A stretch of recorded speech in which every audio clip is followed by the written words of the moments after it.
Hi, I'm Alex Vitale, professor of sociology at Brooklyn College. Welcome to another episode of the Critical Criminologist. Today, I'm joined by Max Felker-Kantor, who is author of Policing Los Angeles, Race, Resistance, and the Rise of the LAPD by UNC Press. UNC Press has had a number of interesting policing books lately.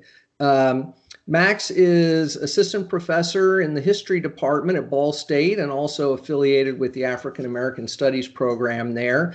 Welcome, Max. Well, thank you for having me. I'm looking forward to our conversation. You bet. Max, I was fortunate enough to be on an author meets critics panel with Max at what was it, the American It Historical was social Social science history. Study, Yeah. okay, in Chicago last fall, and had a chance to really look at the book carefully then, and had a great conversation with Stuart Schrader and Wilbur hmm Miller, a real who provided some classic literature in the field. So that was a great event. But maybe you could just start with a little overview on the book for us. Yeah. So the book, as you mentioned, Policing Los Angeles, really is bookended by the Watts uprising in 1965 and the 1992 Los Angeles rebellion after, the year after the beating of Rodney King was exposed on video and the acquittal of those four officers. And so the book takes that as the kind of time period to think about um, the Los Angeles Police Department, politics in Los Angeles, as well as anti-police abuse activism, these kind of three elements of the book, and traces that relationship over that roughly, 30-year period from Watts to Rodney King or Watts to 92, and really is thinking about a kind of fundamental question that those two moments of unrest brought up for me, which is about, why by 92 do we see the LAPD being in many ways more autonomous, more powerful in the city, more kind of militarized in a number of ways than it had been prior in 1965 when you had a kind of moment of push for changes to the department. And so I seek to kind of investigate that through this relationship and between the police, activists, and politicians over that kind of course of roughly 30 years. It goes back a little bit into the 1950s and extends through the 90s as well, to really interrogate how the police and police power expanded in the city, and the ways I think that's also crucial is thinking about the role of activists and residents, largely communities of color, along with kind of legal groups like the ACLU and others, that were always pushing back against the police. Because I think it's an important part of the story, because we often think of the story of the rise of policing and incarceration as one that's not always contested. And so I think that's a kind of piece that the book also tries to bring in, to think about police in relationship to both the people they're policing and activists pushing back, as well as then, it helps us to totally reframe how we think about the police, in the sense of we're not just looking at the police point of view, right, and taking that as the kind of standard narrative. So I try to look at how activists, or the people who are being policed, perceived policing, to really interrogate and think about what's the function of policing in society, what role does it fill, to tell that story as well, to kind of flip the narrative on that. And so, and then alongside that, the kind of third piece there is the politics piece, which I know we'll get into later, but looking at, this period is largely coincides for the most part with the mayoralship of or the mayorship, excuse me, of Tom Bradley, LA's African American mayor, who was there for 20 years, in power from 1973 through 92. And so the question then is, again, how an African American mayor fits in with this kind of agenda of both reform, but also the growth of policing under his administration. And so it's seeking to kind of grapple with all that to explain the rise of police power, the growth, and then also the ways that we can see resistance and alternatives. Right. One of the one of the things we see a lot of today is pushback against some of the most, the more outrageous statements by police union leaders and their supporters, this kind of Mhm. thin blue line, Blue Lives Matter discourse that has been accentuated as a reaction against, Black Lives Matter and some of the protests. And Mhm. but you show how in the 1960s, this kind of, deeply conservative, authoritarian, and racist discourse is not just accepted, it's widespread and it's Mhm. politically dominant, at least in Right. Los Angeles. Hmm. Yeah, no, I mean, it's a really great point. And I think, William Parker comes up often, with the thin blue line. William Parker, the chief of the LAPD from 1950 through 1966, so a year after Watts. Um, and what you start to see is that, the connection to today about the kind of Blue Lives Matter is that in the 50s and 60s, Parker and in the lead up to Watts and the organizing after Watts of the police is that they frame the police as the embattled minority, right? Is that the police are the ones who are being unduly burdened by things like Supreme Court cases that rein in police discretion. The Cahen decision in California in 1955, which basically says, limits the ability of the police to use whatever evidence they want. This, they have to go through certain procedures of, gathering evidence. And Parker gets really angry about all this, as well as his successor, Ed Davis, and others are kind of railing against.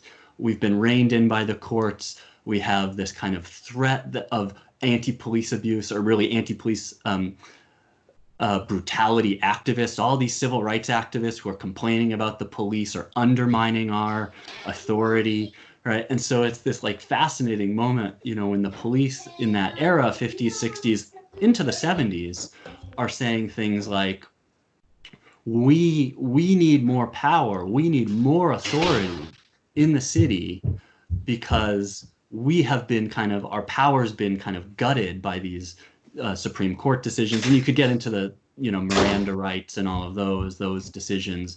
But it's this way that they are saying, this embattled minority. And Parker, he is saying it, he's connecting civil rights activists to communists, to anyone who claims about the police, that there are all these internal threats that are threatening the kind of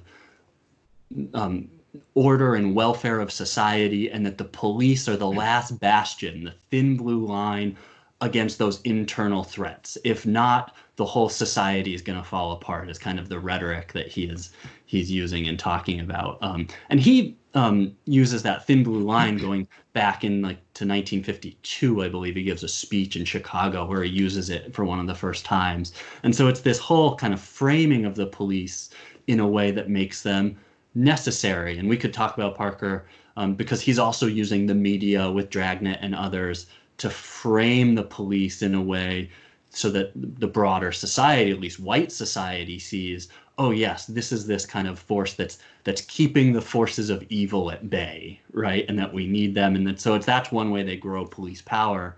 And of course we'll get into the kind of ways that for communities of color, it's a total opposite view, but the police are positioning themselves in that kind of, we're this thin blue line holding back those forces of disorder, whether they're communists, civil rights activists, or anti-police abuse activists. And which connects all the way, to your point about today. I'm thinking about Blue Lives Matter. The police are now we're under attack, we're being threatened, right? We need to kind of close ranks, because it connects to all of those pieces. And you'll see it going through with Ed Davis, who's the chief of the police in kind of the late 60s and through most of the 70s. And then really Daryl Gates continues that line through the 80s of saying, look, anybody who critiques the police department is a fundamental threat. And so they're building that over time.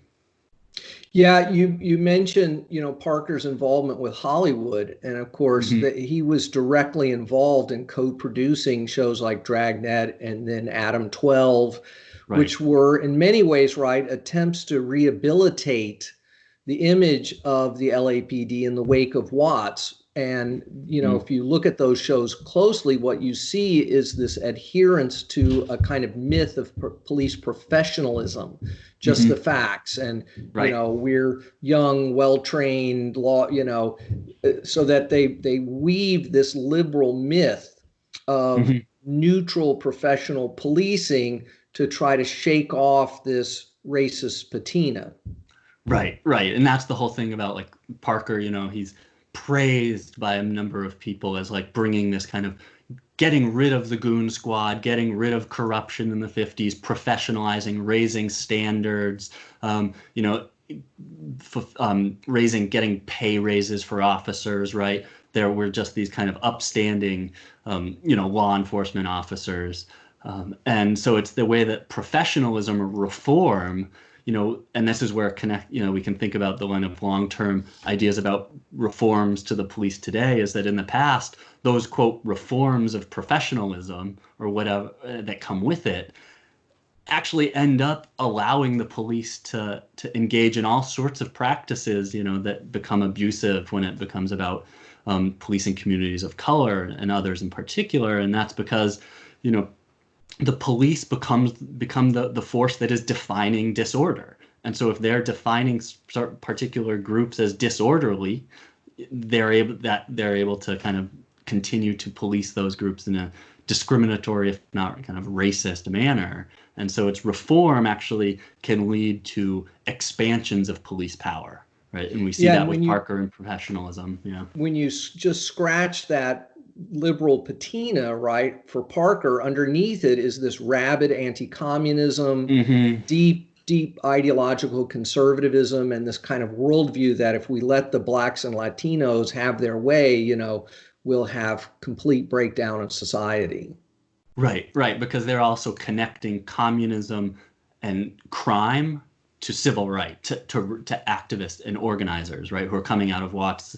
And, and after Watts, it's this whole thing, it's this, it's these criminals and hoodlums that are out, with no regard for society, right? And the police, we're the ones who did such a good job in this kind of riot moment, is Parker's line.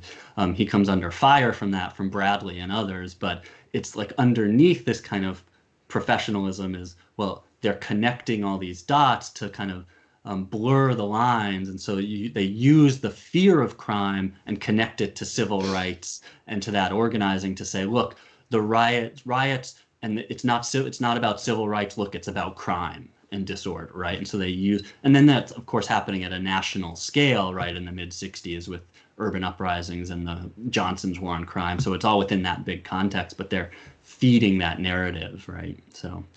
And as you mentioned, this is not just this doesn't just happen to be their point of view. They're actively involved in producing political power for themselves. They're part of political coalitions. They're attempting to shape the trajectory of Los Angeles. Yeah, no, that's the really important piece of the book, and one of the central arguments that I make. And I know we'll probably talk more about the kind of theoretical ideas behind this argument, but the police are not just reacting, right, the whole time. Is that they're actually being proactive in the sense that they're trying to produce their own power. They're helping create crises that then they are able to then say, look, we need to fill in. So after Watts, for example, you get Parker dies, and then for a couple years, there's an interim, he's actually chief, Tom Redden. He's there for a few years, but he's not there that long. But even he's brought in as like a community relations chief. And he says things like, and Ed Davis, who's one of his deputy chiefs, is, if we don't use this moment that Watts created, right, to expand our power, then we're never going to have it so good again, essentially. And so they're using those moments of crises, but they're also, in the way they frame them, they're helping produce crisis, right? Because they're saying, oh, look, we had Watts, well, now we have a juvenile crime issue. We need to address that. oh, and then now we have a drug crisis, and now it's connected to gangs, right, by the 80s. And so they're producing, not to discount that there is a reality on the ground, a material reality of drug crime and violence and all of that, but the police are actually actively producing an image and narrative about it that they then are able to say, look, well, we have all this drug and gang violence like in the 80s with Gates.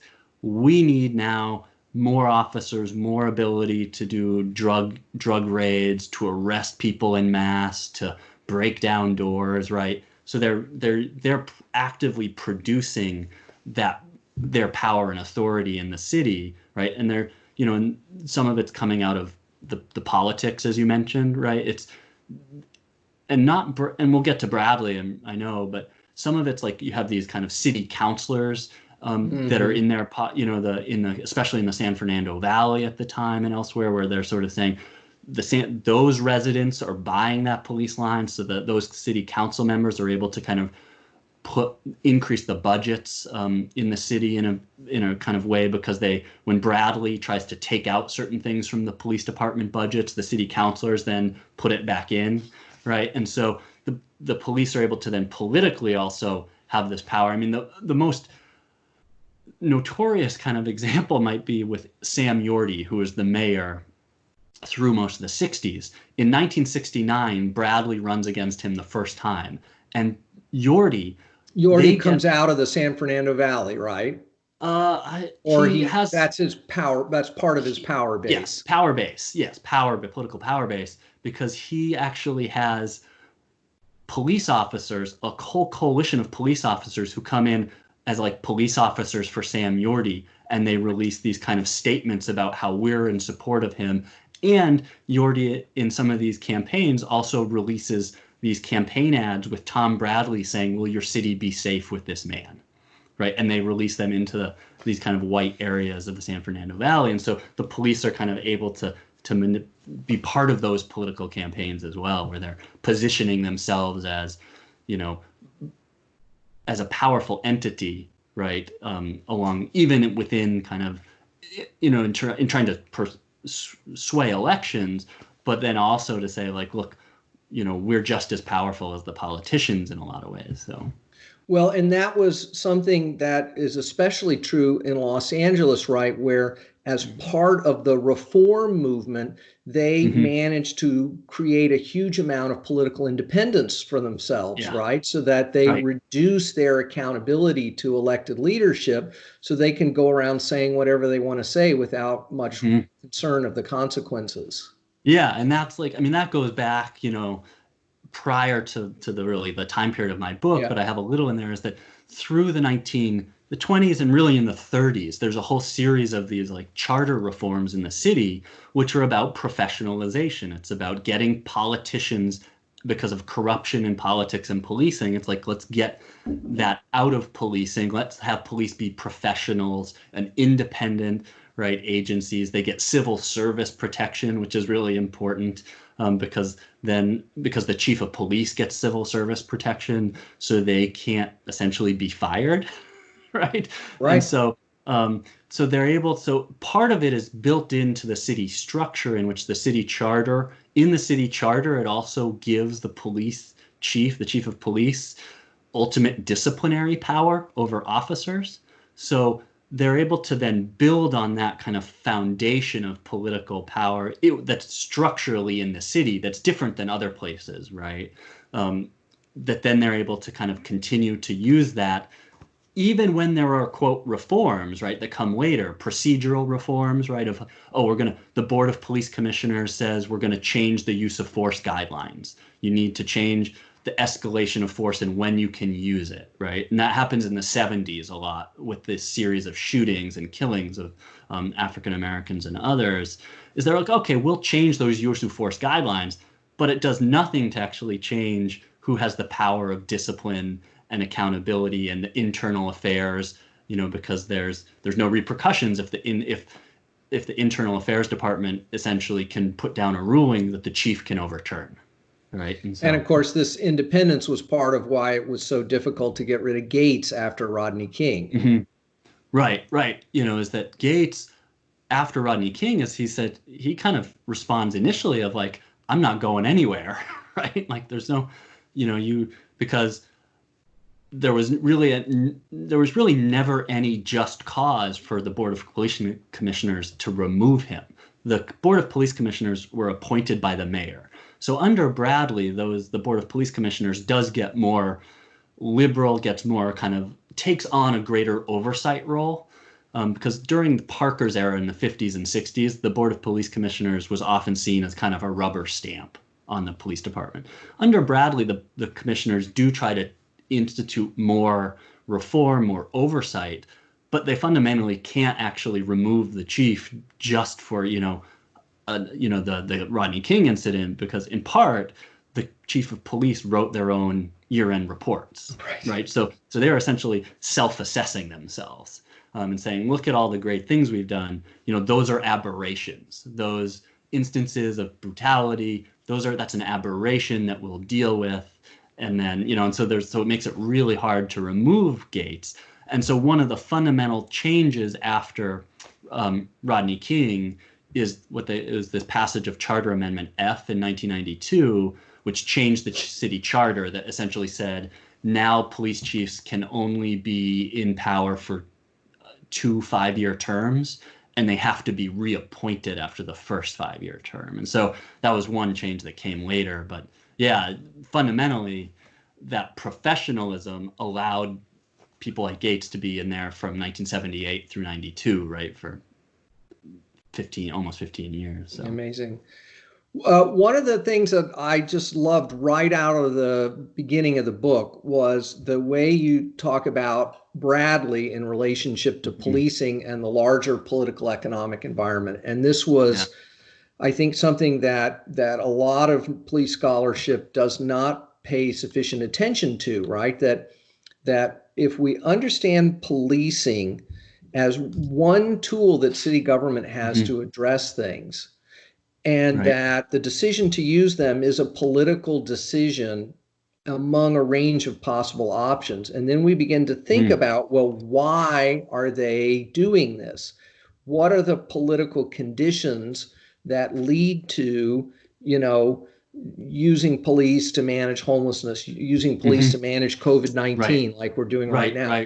And so you really try to explain the situation that Bradley finds himself in that leads to his kind of schizophrenic appearing stance towards, or I would say internally contradictory stance, right? On the one hand, we need police as a tool for creating economic stability as part of a kind of global city. But on the other hand, we want them to be nicer and more respectful and less racist. And that these two things don't really work. Right. I mean, well, that part is, and Bradley's fascinating because I think Bradley thinks Bradley's philosophy is that does work, right? And he doesn't see the contradiction. Right.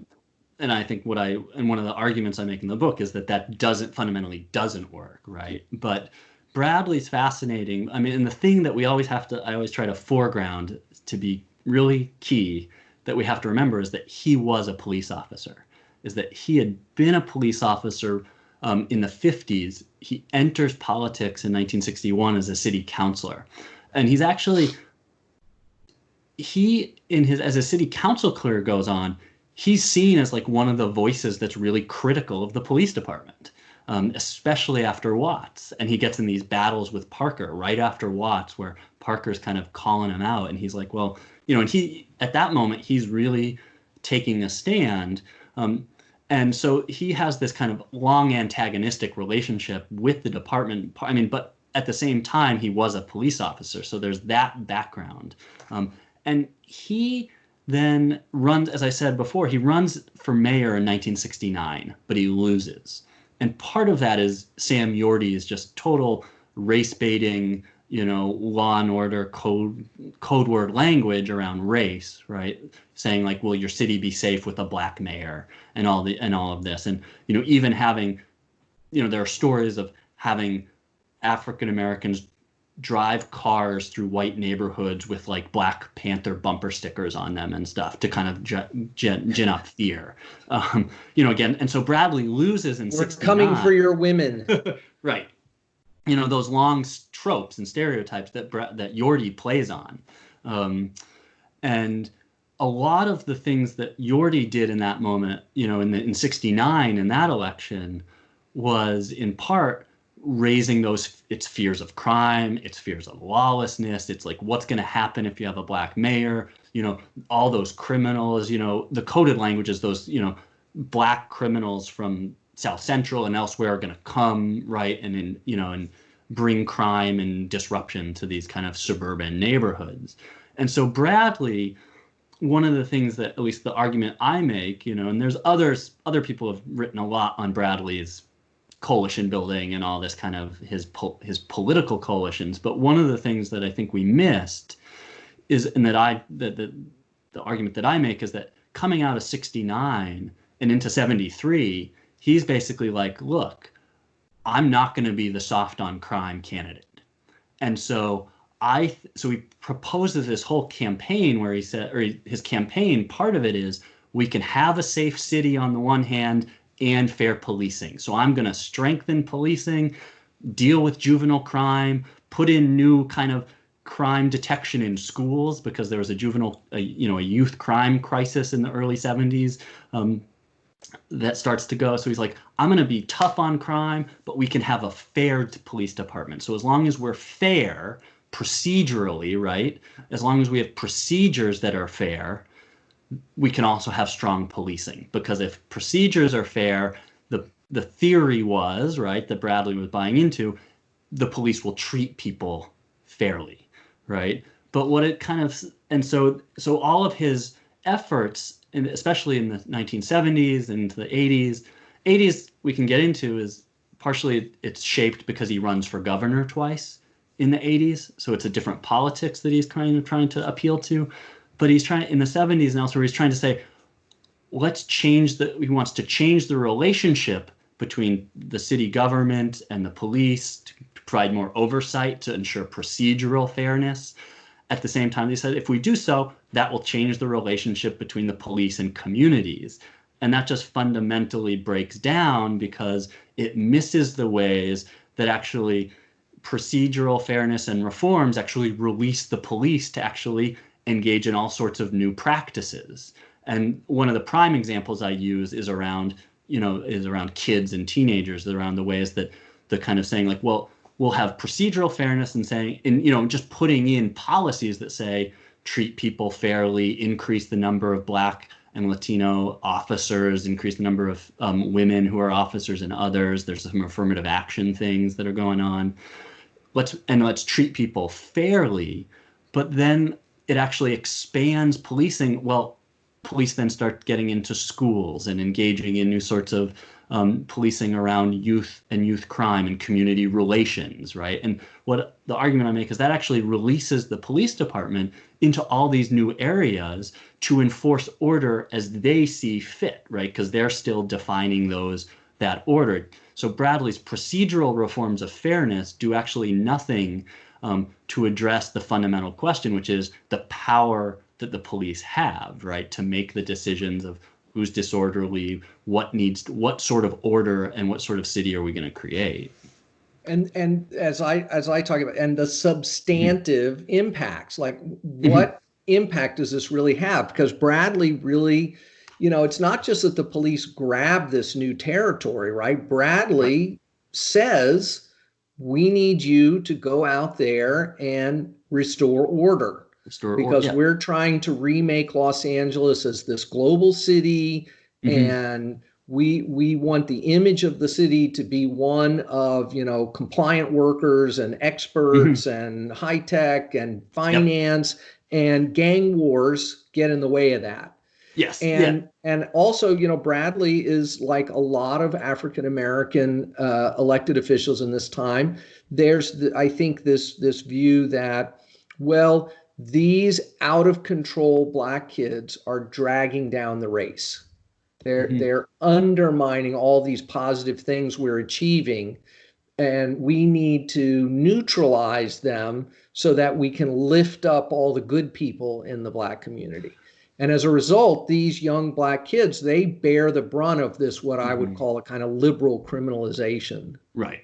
Right. Yeah. And I call it kind of liberal law and order, right, in the book. Yeah, same thing. Right, And right. same, yeah, similar ideas that, like, you can have law and order as long as it's, so procedurally fair. But, the result is, as you say, like, so Bradley, I mean, there's a few things there which I can get into, is that the Bradley, in some ways, in comparison to some other Black mayors, of the 1970s, is that he's elected in Los Angeles, in a city that's about 18% Black.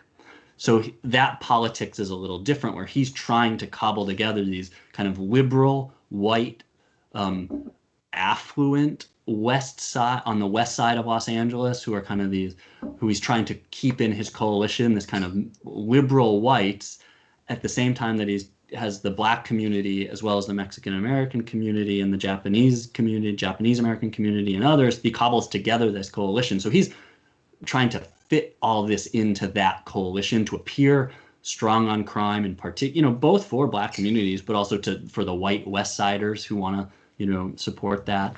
And then, of course, the kind of class politics in the Black community, right, that, scholars like Keeanga-Yamahtta Taylor and others have talked about, in terms of like Black faces in high places, and how that doesn't necessarily bring the policies you would think, because of the class politics there by the 80s. And in particular, like with the gangs, is that Bradley, as you alluded to, he's like a pro-business mayor. He's pro-economic development. He, is like, he's basically kind of a neoliberal mayor in the 80s, where he says, the way we're going to remake Los Angeles, in part, is to attract capital from around the world, in particular Asia, to Los Angeles. And, the way to do that also is to ensure that the city is safe, right? So it's about relying on the police to ensure to attract capital, to attract workers, right? To say, look, we're going to keep the city safe for a world city image, because he wants to remake the city is a world city. And, maybe no other example is better than that, than the Olympics, right? Where they get the Olympics in '84 and kind of put LA on the kind of, the, headlines, spotlight around the world, as this kind of safe premier world city. But at the very same time that all of that's happening, it's about policing and containing, especially growing gang violence, drug trafficking, and targeting South Central and Black communities, right? Is to say, well, that area has to be contained in order for the liberal image of the world city to prosper, right? And so at the same time that they're expanding into investing and redeveloping downtown, what's happening in South Central is more policing, more containment, right? And also more austerity, right? Austerity, right? Because the few resources that the city government has are being used to redevelop downtown, not to create, health centers and youth centers in South Central. Right. They're policing them instead, right? It's about, and part of that comes out of post 1978 California, post Proposition 13, the reduced budgets, right? And so what ends up happening, and this is actually something I mentioned in the book, but it's a little more nitty gritty, is one of the things Bradley does is he uses federal grants, so federal community block grants in a lot of ways, to fund services in the city that are non-essential. So things like social programs. But what he uses the city's dedicated budget for are fire, police, those sorts of things. So like the police in the dedicated budget. So what happens is the budgets decline after post 78, and as the Reagan administration decimates federal support to cities, the programs that can easily be cut then also, and victims of austerity, are those social programs that aren't part of the city They're on budget, soft money, funded by that other money. And so that's this other political economy that's happening, where those programs kind of go away. The only thing left then also in Black community, but in South Central, is more policing, more containment, and they're doubling down on this kind of framing any black kid or teenager under, between, and, I mean, almost any black teenager between the ages of 8 and 25, kids as thugs and hoodlums, right? And Bradley. And gangbangers. Yeah, exactly. And so they're using this kind of criminalized language to say we're going to essentially, use the police to address that problem. Whereas, and they're even, the calls even by some, the irony is that in the 70s you had these young black gang members in these hearings saying things like, well, are you going to give us jobs? Are you going to get us jobs? Because South Central's devastated also by a recession in the early 80s and economic restructuring in the city that leads to the massive decline of jobs. And so you have black unemployment in parts of South Central in the early 80s that are 30 and 40%. And so you have this total decimation, and the response, of course, is the way to ensure the order in those places is policing. It's not let's develop those communities, fund them, and all that. So you get this kind of inequality baked in too. And it's out of this that you get the gang suppression policing that leads to things like the Rampart scandal and all kinds of horrible abuses, including after Rodney King, right? There's this effort of the Bloods and Crips to try to formulate some kind of peace and to maybe become more of a political force, and the LAPD, instead of embracing this decline in violence, actually actively subverts it. Right. There's that, and the kind of the gang truce actually starts before the LA rebellion, so it's in the works before. Okay. But I mean, the timing, the timing is that does matter. But really, the point more is that the LAPD sees that as a threat. Right, that you're going to get this kind of political organizing among these black youth in South Central, that they're going to be kind of allied. And so they do work to kind of try to subvert that, right? And in many ways, what we can see there is that the LAPD sees that as a threat to their power and authority, right? So they're like, well, no, we're going to try to subvert that, effort at political organizing to try to, continue, our ability, and authority to police those communities, using the crisis of gang warfare as their, entry into doing so. Well, and there's always this underlying racism, frankly, that anything that large groups of black and brown kids are doing is automatically criminal. Right.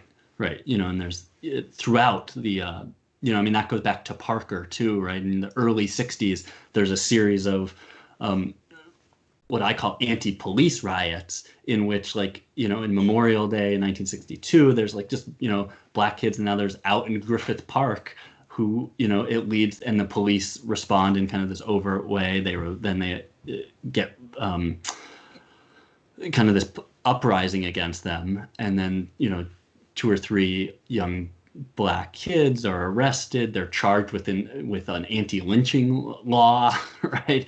Because they're and so there's this whole way that anytime black communities are organizing, right, the police see that as, a threat. And you see that with the response to the Panthers and other organizations in the late 60s. Is there's a response by the police to any sort of organizing or to any sort of just, groups they must be somehow a threat, right? Rather than pursuing a social inclusion or political inclusion strategy. And there's a lot of new research David Brotherton and others are doing that shows that when we actually bring those street formations into a political process to channel their knowledge about local needs and conditions into the political process, that violence falls dramatically. Yeah, exactly. And so, I mean, the historical example, and I write a little bit about this, but others have kind of delved more into it, is there's some people have made the arguments that the LAPD's total repression of the Black Panthers and other organizations in the 60s totally destroyed any sort of, the structure of those communities in a lot of ways. And what ended up happening is the destruction of the Panthers actually then fed into future gang formation, right? And so Right. I think it was some other people have written more deeply about that, but the ways that the police actually, their actions, this is kind of subbed throughout the book, but is that the police actually, through how they operated throughout this period, actually created the conditions for more violence, Yep. right? Over time. And therefore more policing. Right, right. Well, and that's like this I think it's related to this under policing, over policing misnomer, right? That we see coming out of some work in Los Angeles and other places where, yes, there's over policing problems, but there's also the police are not doing their job well. They're not providing service. And of course, you hear this from people in high crime neighborhoods because they're desperate for some help. Right. But this assumes that the right kind of policing could solve all their problems. Right, exactly. And this kind of, I mean, historically, and I know you've had other authors, and other scholars talking about this, who have delved into this kind of the ways that historically Black communities and others have experienced this dichotomy of, well, intense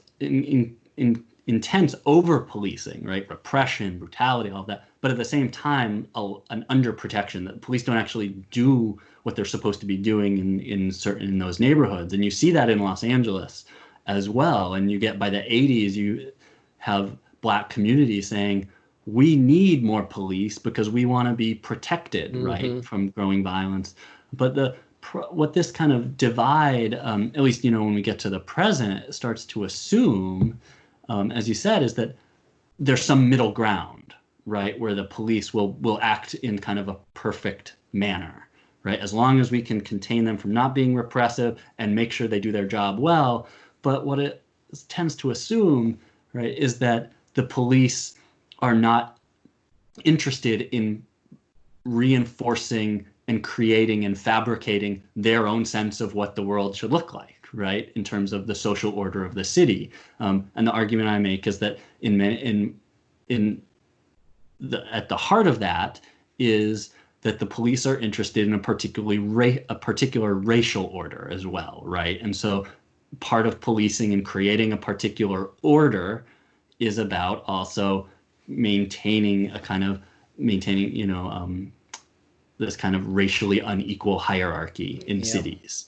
And so if that's the case, right, and policing is about creating and fabricating a particular social order that's based on capitalism, and if it's capitalism, it's racial capitalism, right? It's racist. And so if that's the case, any form of policing, even in between those, is going to be is still a problem in terms of its reinforcing of those hierarchies. The police are not going to come in and save these communities, and even when they try to, it just ends up turning into discourteous, abusive, racist policing. Right. And go ahead. Well, it supposes also that that the police are in that middle ground, like in between under policing and over policing, right? Under protecting and over policing, is that the police should solve those problems that are there to begin with, right? Is that, if we just somehow the police could just be better at doing this, right? When maybe they shouldn't be doing a lot of those things. So. And Aaron Roussel and Danny Gascon in The Limits of Community Policing talk about even today that police have this racialized order in mind, and they are active producers of these communities, in a sense, picking winners and losers, picking interlocutors, giving people legitimacy, et cetera.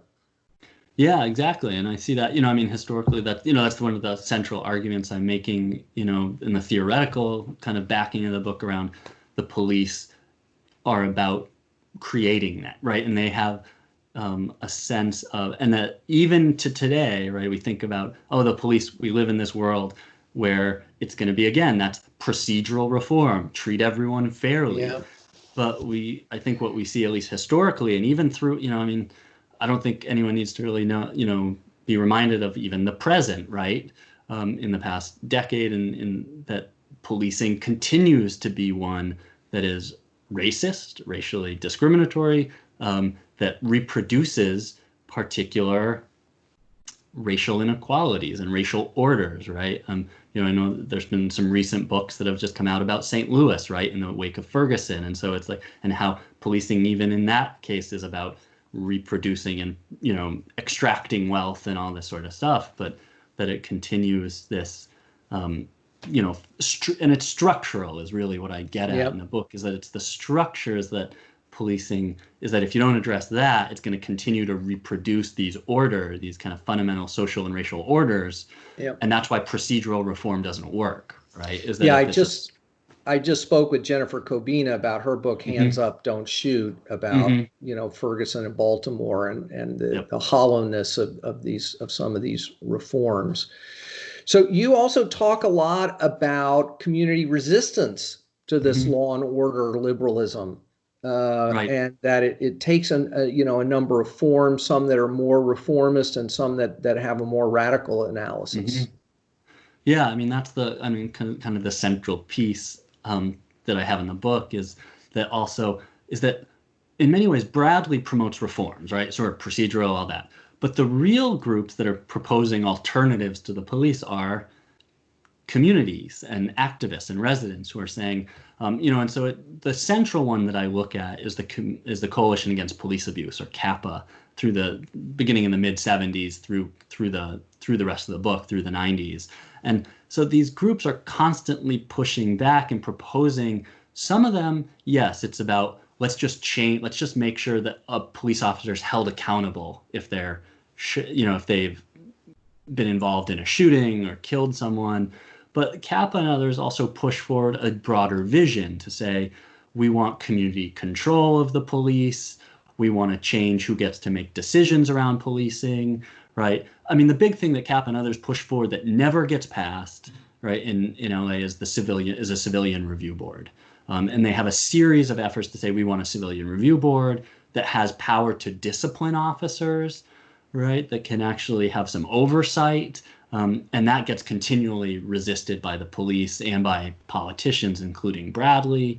And so you get these groups, though, the point is that they're continuing to push the police and to hold them accountable, right? And so any moments that I have in the book that expose brutality are because activists were pushing forward and exposing it, right? And yes, some of them were more reformist, but others were more towards this kind of community control, or even Kappa and others some of them would have lent towards more of a police abolition kind of bent of saying we don't need the police to be addressing just kind of the fallout of social and economic and racist inequalities, right? That we need other forms of how to address those social problems, not policing.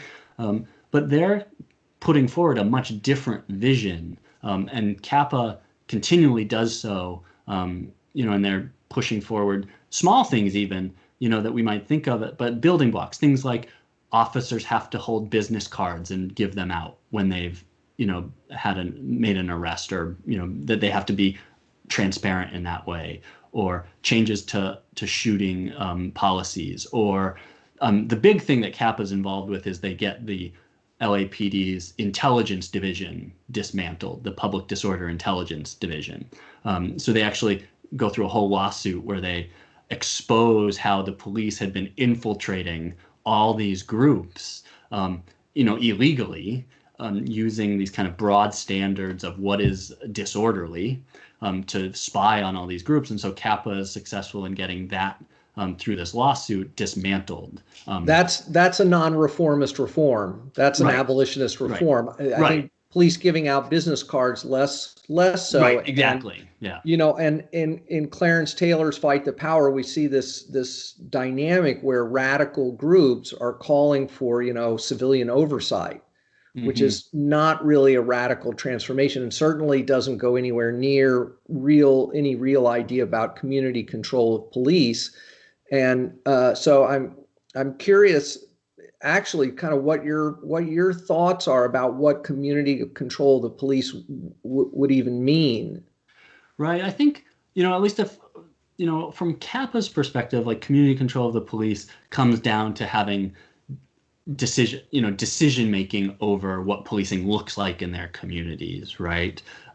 There's some other groups like right after Watts, you get these groups that form the Community Alert Patrol, where they go around and they follow police around, and that group then ends up becoming trusted in the community to the point at which the community asks that group to serve as, essentially peace officers during the Watts summer festivals.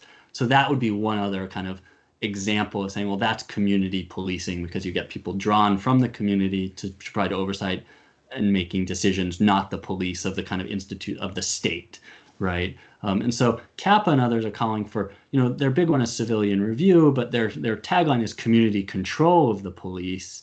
And I think, some of this is about like what's politically possible, but at the same time, their more radical critique, at least in their kind of discussions, are we need to get rid of the police because they are just enforcers of a racist capitalist order that are just in communities, that are policing Black and brown and poor people, right? At the behest of capital, right?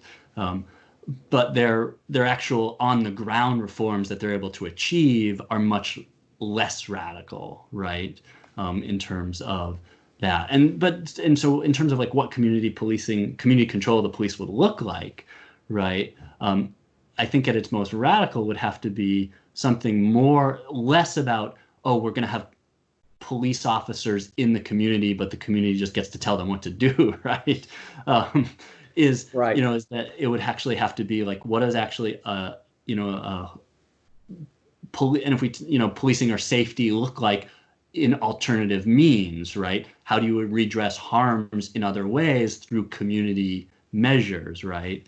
That aren't about the police, the kind of the institution that we think of, or the police power of the state, right? It's not the state coming in saying, here's how we're going to impose order and guarantee it. It's how do communities deal with harms themselves, right? That come up. Yeah, that is definitely the more radical version, but that was not always very clearly articulated during this period. I think that is it's much clearer today in these current, abolitionist oriented organizing initiatives. And one of my concerns about community policing is that in the San Fernando Valley, they would just hire a bunch of racist white police officers to keep anybody from outside the area under constant surveillance and harassment. No, I think you're right. Balkanized policing.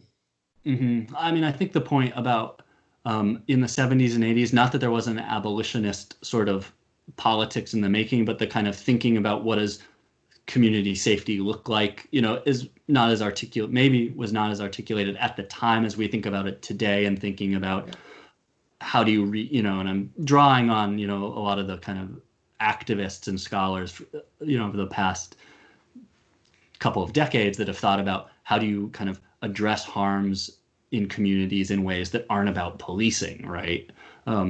And I think that probably wasn't there, but so the radical critiques of Kappa and others, and this also comes up, I have some groups where it's about immigration and how the LAPD was policing immigrants, right? And saying we don't need, there's this, so you had these groups that were saying we want to get the police out of policing immigration, right?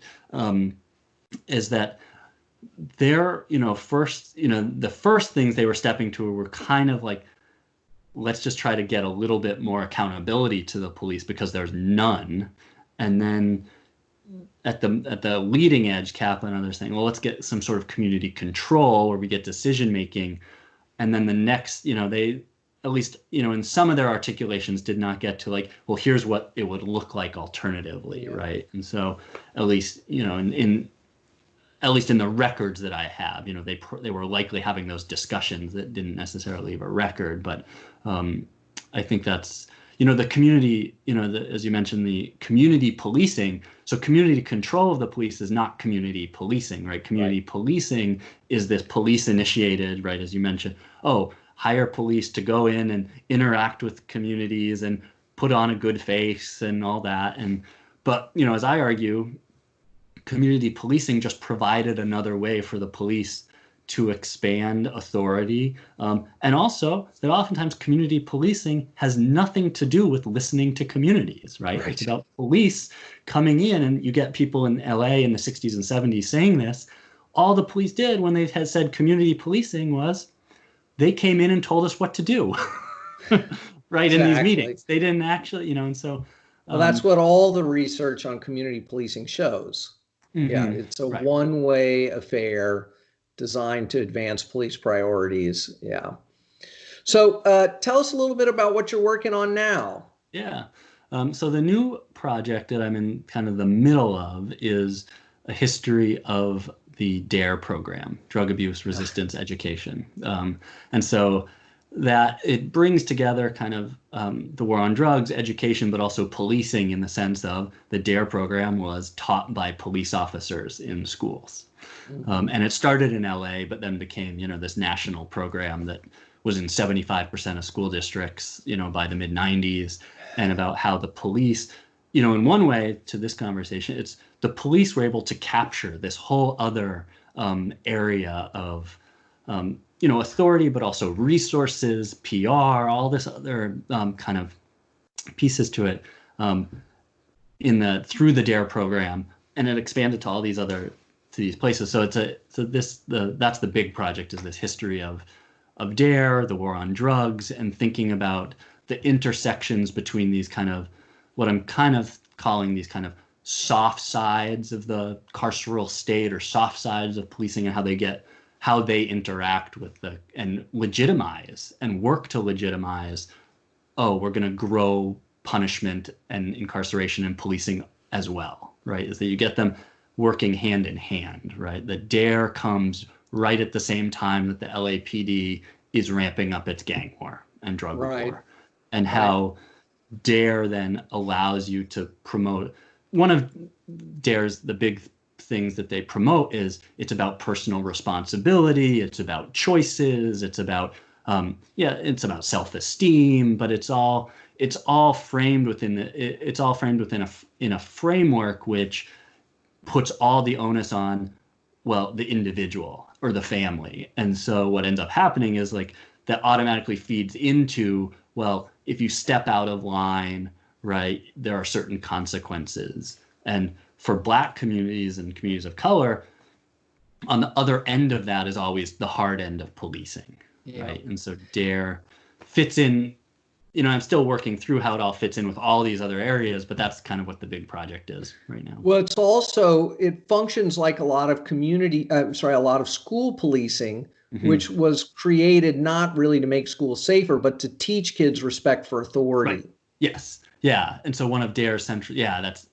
one of the kind of central pieces of that book that I'm going to be making, and the argument is that it was as much about respect for authority, but respect for the police and respect for law and order, right, than it was about drugs per se, right? That it's about, because all the studies I read, everybody is saying, one of the greatest benefits of this program is that it reinforces this idea of respect for law, respect for police. That's why these conservative PTAs and stuff love it, because there's absolutely no evidence that it reduces drug use. Right. Possibly even encourages it. Yeah. But they like that it's about highlighting how good the police are.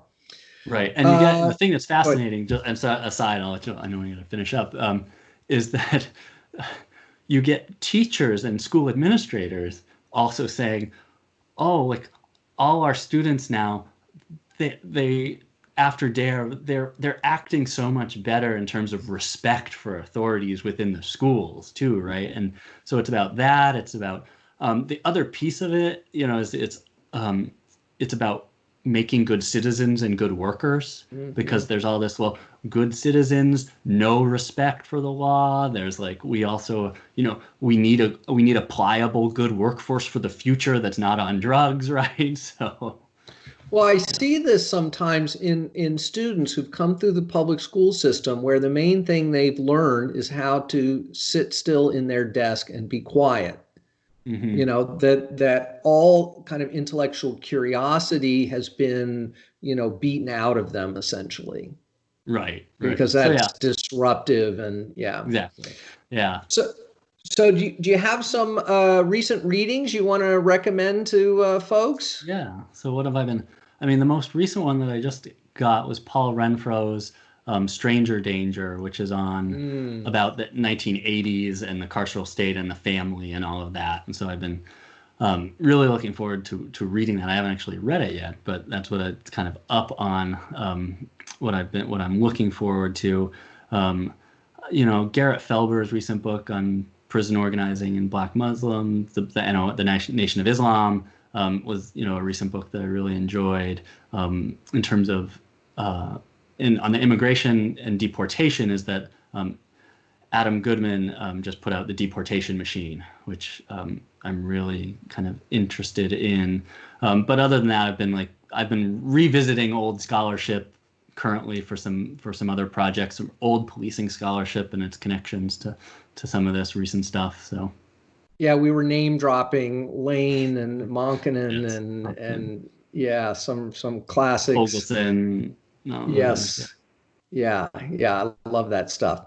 All So, right, well, Max, thanks so much for taking the time to chat today, and you know, hopefully academic conferences will come back in right. person at some point in the future, and we'll get a chance to chat again in person. Yeah.